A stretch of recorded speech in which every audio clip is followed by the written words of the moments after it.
So they maybe represent us there very well. That's exactly what I mean. I wanted to clarify the level of hypocrisy and all kinds of stuff we have to deal with. The president mentioned the Agoa. You know, Rwanda was beneficiary of Agoa. Not any longer. We were struck off the list of the beneficiaries. You know the reasons? Simply because we wanted to promote, develop textiles industries here to make our own garments. And by doing that and encouraging the industries to develop, we said we do not want to have second-hand clothes being dumped here in thousands of tons. Just for saying that, and later on trying to implement that, you know, they forced it upon us. They say, you must accept these second-hand clothes. And we told them no. So they say, okay, we will strike you off Agoa, which they did. We've never been returned on the list, but we never accepted second-hand clothes. And let me tell you, if anyone's been to these second-hand markets, you'll understand why Africa has become a dumping ground for second-hand clothing, for, I don't even want to call them second-hand cars because they're not even worth being second-hand, and that affects us so badly. So straight to the point, and the question you've raised. We don't need to keep rating each other or others and so on and so forth, but we just have to focus and deal with the problems at hand. Every one of us, whether on the stage, the heads of state, or in the audience, the other leaders and business leaders and others from outside, know there are problems that we have to tackle on our African continent. There are many problems across the world. Every continent, every country have their own problems to deal with. But we are talking about Africa now. First, Africa is not a monolith. We have many countries, we have regions, we have relations among ourselves, different countries and regions and the whole continent relate with other parts of the world in many different ways and benefit each other. But specifically for Africa, there is a history that we can learn from, a history that has deprived Africa of so many things, exploited resources of our continent, and the resources benefits went outside rather than benefiting the people of our continent. That's fine. In my view, this should be something we can and should have learned from. What we can do among ourselves, with others, and that can benefit all of us. As they normally and frequently talk about win-win situation. There are things, relationships, working together wins. So then with all this, we need to therefore avoid having suffered in our history in the past and different tragedies, and we need to leave behind us, far behind us, the sense of victimhood. We can't be trapped in that we are victims of the past and so on and so forth. So we just need to seize the moment, because we really have everything that should do us proud, whether it is the resources, natural resources, or human capital, or all kinds of things. So having said all that, we see problems everywhere, also in different parts of our continent. And there is poverty that shouldn't be here after so many decades, after this tragic history I was talking about in different parts. And if we look at ourselves in comparison with other parts of the world, there are certain African countries or regions that were better off than other countries on other continents, let's say 50 years ago. And now what has happened on our continent, there has been either stagnation or reversal of the gains we should have been making or had made. And these countries that were so much behind us are hundreds of times better than us. So there is a question you must answer, certainly. That comes down to leadership, though, doesn't it? It does. It does. It does. I was just telling this story so that I talk about leadership in conclusion. I was giving a background. So what is lacking, therefore? What is it? Indeed, there is that leadership. There is that unity around the purpose. There is, taking the opportunity that is before us and translating it into the aspirations, the needs of what people are capable of in the first place. So this requires leadership, it requires governance, it requires accountability, it requires assessing and challenging ourselves and, holding us, ourselves accountable in case you expected something out of your effort and it is not there. We should be able to say why. So leadership is about, therefore, the management of all these processes and getting the outcome you want, you had intended to get, or you had designed to get. So leadership is not just something in abstract. In the end, and it's not just a theory. In the end, it must give you something that is tangible, that you can see, that you can touch, that you can feel, and even put in numbers. So on our continent, we still have a lot of work to do.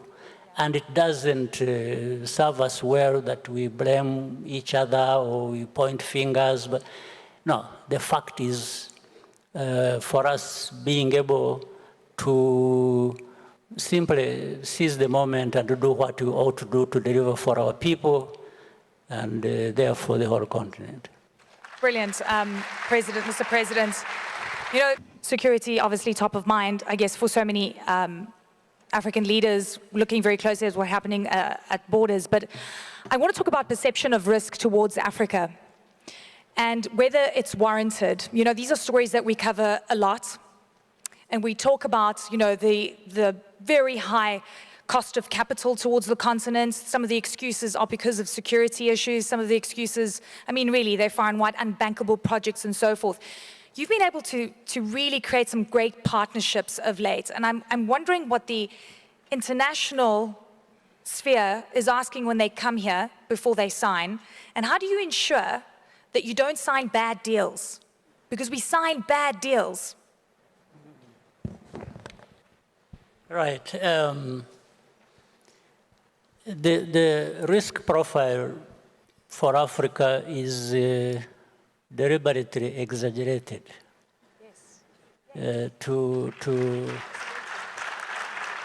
benefit those who, anyway, dictate the way things go. Want favorable deals for themselves, basically. Absolutely. So we have to be clear about that.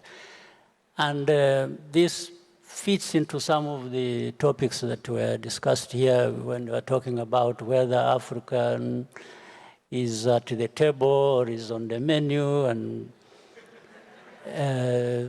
I think many times it is both.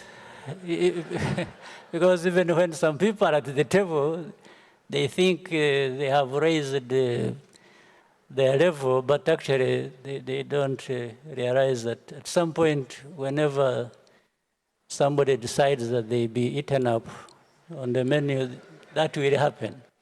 So, but we should be very conscious of that, and therefore not deceive ourselves, but operate as people with that, coming from that background or the context of what dictates things in the world. So in our case, we have had great partnerships.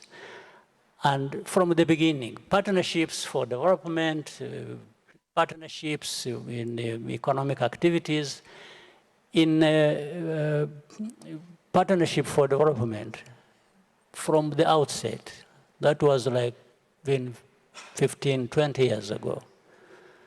We got our partners used to the fact that this is our country, these are our problems, we must address them, we appreciate partners, we appreciate support, we appreciate everything, but we don't appreciate anybody trying to replace us in our own affairs and do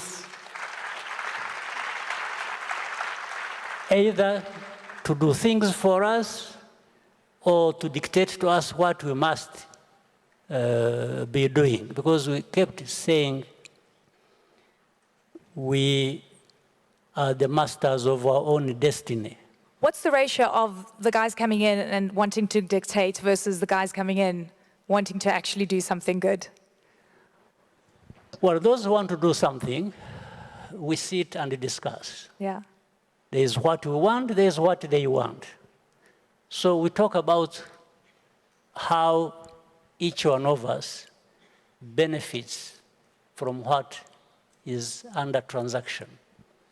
So it's fair for them, it's fair to us. So we make sure that that is what happens. Let me tell you a couple of things. We've done different deals in sports, in different areas. For example, I'll tell you, we have a partnership with the PSG, with Bayern Munich, with Arsenal, with... and you know, when we did that, we made sure that they benefit and we benefit. Yeah. But you could have seen, maybe you did, what was written in the papers. Saying Rwanda, how does Rwanda go for this, or they are spending money on this, they are doing that, and we had to keep explaining. So we are spending money, but we are receiving money too. So it is not just spending. The money we spend is, even when you spend, sometimes I go watch football, even in the stadiums, here or there in those countries where we have partnerships. I spend my money to buy the ticket. In fact, one of the people who dictate accused me one time when I was in London attending Arsenal game at Emirates, said, you see, this man comes here and we give the money for support and he spends it in the stadium watching football. So I told these people, I said, you know what? I earn a salary for the work I do. So I spend my salary to go and watch football. So I didn't spend, so I told them I didn't spend their money. I spent my money, personal money from my earnings as, salary for what I do. So, but it may sound simplistic, but the moral of it is that there's always somebody somewhere wanting to dictate to you how you live your life, how you conduct every business you do for yourself or for your country, even for the country to be dictated to which direction it must take. And we have refused that, and therefore, again, talking about leadership, I'm sure there are many others who do even better things than that, somewhere else in other countries. But it still comes to leaders in any level of society being able to identify the purpose of what they want, how they must achieve it, and how, therefore, even for self-respect, we cannot have a relationship that is lacking respect. I will always respect you, but you must return respect. It's There's the no question criticism about and the hypocrisy that really is painful. You know, the criticism and the hypocrisy that we see from the West in particular, that is particularly painful to hear a lot of the time, you know. President Kagame, you know, when we talk about Africa being on the table globally, what tables do we want to be on? What voice do we want? Do we want to have a geopolitical perspective on what's happening, you know, Russia and Ukraine? Do we want to have a voice about what's happening in Gaza? What kind of voice do we want on the global table? Yeah, we want a voice to be able to decide matters that affect us. For ourselves, for each country, for the continent as a whole. Because so many things, you talked about the risk profile and how that translates into high costs of many things for us and therefore stifles business, investments, and so on and so forth.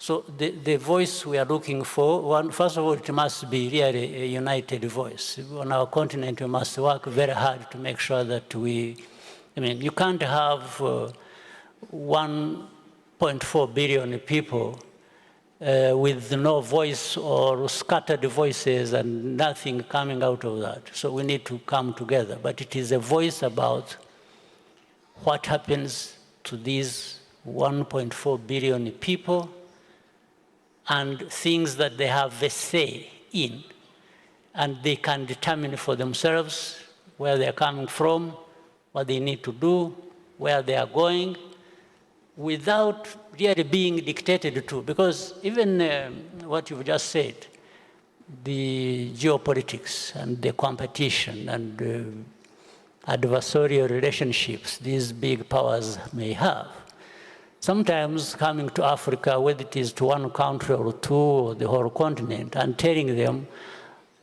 like the famous thing, is you are either with us or you are against us. That's right. I mean, so, and telling people to line up and support what has been determined. It's not correct, and Africa should just refuse it. So what we are talking about is being able to decide. And we don't exclude working with others. We benefit from others. We benefit from the same people who dictate things to us. There's no question about it. We want that relationship that benefits us and also that benefits them. I mean, and it must translate in many things here. You see, these African countries are very, very rich countries in terms of resources.